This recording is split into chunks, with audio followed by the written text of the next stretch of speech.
मेरा 17 साल का भाई मेरे कमरे में सोने लगा था। जब से वह मेरे कमरे में सोने लगा तब से मुझे अपने शरीर में बदलाव महसूस होने लगा। मुझे थोड़ा अजीब अजीब महसूस होने लगा।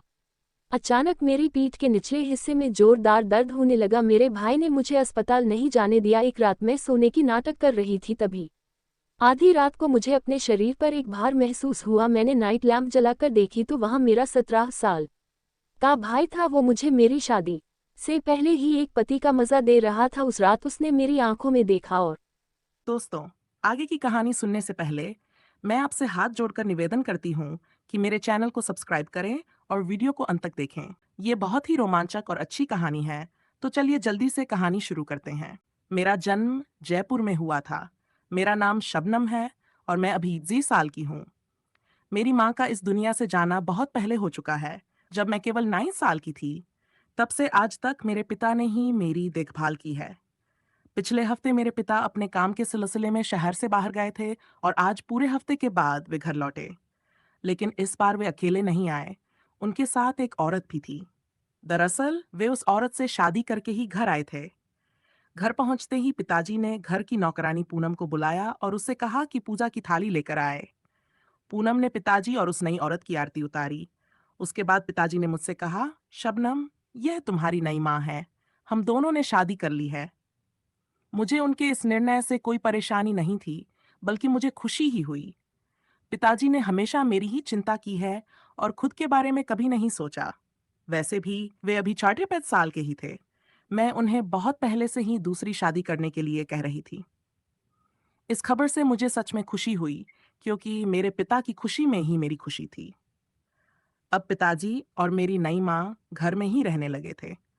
पिताजी और नई माँ के साथ एक और व्यक्ति हमारे घर आया, एक 7 साल का लड़का जिसने ब्लैक शर्ट पहन रखी थी। मैंने उसे पहले कभी नहीं देखा था, तो मैंने उससे पूछा कि वह कौन है। पिताजी ने जवाब दिया, शबनम, ये तुम्हारा छोटा भाई साहिल है, तुम्हारी नई माँ का बेटा। अब ये भी हमारे साथ ही रहेगा। मैंने हंसते हुए पूछा, पापा, ये मेरा छोटा भाई है या बड़ा? क्योंकि ये मुझे किसी भी एंगल से छोटा नहीं लग रहा। पिताजी हंसकर बोले, अरे नहीं शबनम, साहिल अभी सिर्फ 7 साल का है और तुम किसकी हो, तो ये तुम्हारा छोटा भाई ही हुआ। साहिल दिखने में शांत और शर्मीला लग रहा था, लेकिन मुझे पता नहीं था कि वह वैसा नहीं था जैसा वह दिखता था। पिताजी ने मुझसे कहा कि साहिल को मेरे कमरे में ही सोने दूं।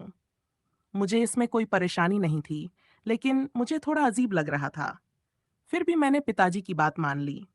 धीरे धीरे मेरी और साहिल की दोस्ती बढ़ने लगी। अगले कुछ दिनों में साहिल का एडमिशन एक स्कूल में करवाया गया, जो मेरे सिलाई के काम के रास्ते में ही था। मैं उसे स्कूल छोड़ देती और उसे लेने भी जाती। जल्द ही गर्मियों की छुट्टियां आ गई और साहिल घर पर ही रहने लगा। मैं भी उसकी कंपनी में रहने लगी और उससे बातें करने लगी।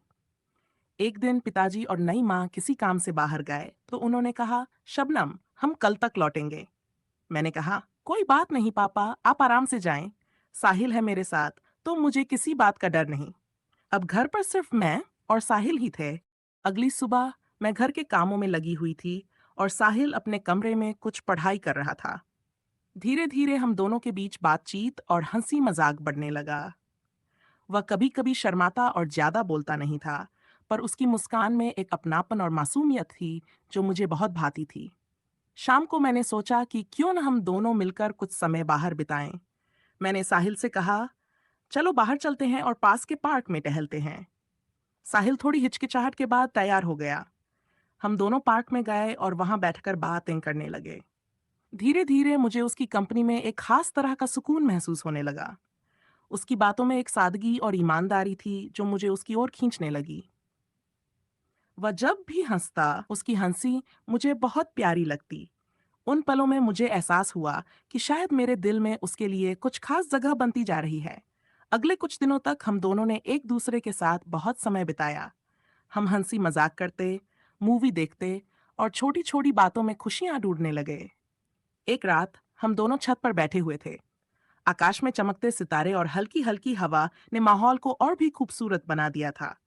साहिल ने मुझसे कहा, शबनम, तुम्हारे साथ समय बिताना मुझे बहुत अच्छा लगता है। तुमसे बात करके मुझे सुकून मिलता है। उसकी ये बातें सुनकर मेरे दिल की धड़कनें तेज हो गई। मैंने उसकी आंखों में देखा और पहली बार मुझे लगा कि हमारे बीच कोई खास कनेक्शन है। मैंने हल्के से उसके हाथों को थामा और मुस्कुराते हुए कहा, मुझे भी तुम्हारे साथ समय बिताना बहुत अच्छा लगता है साहिल। तुमने मेरे जीवन में एक नई खुशियों की लहर ला दी है। उस रात हमने कई बातें की और एक दूसरे के करीब आने का एहसास हुआ। धीरे धीरे हमारे दिलों में एक खास जुड़ाव और प्यार पनपने लगा, जो हमारे रिश्ते को और भी खास बना रहा था। अब हमारी दोस्ती एक नई दिशा की ओर बढ़ रही थी और हम दोनों इस नए सफर को लेकर बेहद खुश और उत्साहित थे। उस रात के बाद से हमारे बीच की दूरी और भी कम हो गई। साहिल अब मुझसे खुलकर बात करने लगा था। वह अब पहले जैसा शांत और शर्मीला नहीं रहा। हर दिन हम दोनों का साथ थोड़ा और गहरा हो रहा था। एक दिन जब पापा और नई माँ काम से लौटने वाले थे, तो मैं और साहिल घर के कामों में लगे हुए थे। अचानक साहिल ने मुझे रुकने को कहा। उसने धीरे से मेरी ओर देखा और बोला, शबनम, क्या मैं तुम्हें कुछ कह सकता हूँ? मैंने मुस्कुराते हुए कहा, हाँ साहिल, बोलो। वह थोड़ा झिझका, लेकिन फिर उसने कहा, तुम मेरी बड़ी बहन हो, लेकिन तुम्हारे साथ जो रिश्ता मैं महसूस करता हूँ, वह इससे कहीं ज्यादा खास है। मुझे नहीं पता कि यह सही है या नहीं, लेकिन मैं तुम्हें बहुत पसंद करने लगा हूँ। उसके शब्द सुनकर मैं हैरान रह गई। मेरे दिल में भी उसके लिए कुछ अलग महसूस होने लगा था, लेकिन मैं कुछ कह नहीं पाई। मैंने बस उसकी आंखों में देखा और कहा, साहिल, मुझे भी तुम्हारा साथ बहुत अच्छा लगता है। तुम्हारे बिना ये घर अधूरा सा लगता है। उस पल में हम दोनों ने एक दूसरे को समझ लिया।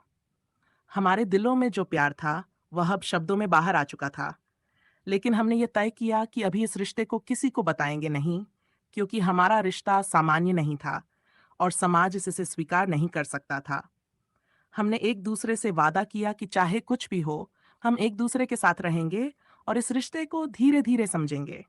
अब हमारा हर दिन पहले से ज्यादा खास और खूबसूरत हो गया था। हर छोटी सी बात में हमें खुशी मिलती थी। ये प्यार हमारे जीवन में एक नए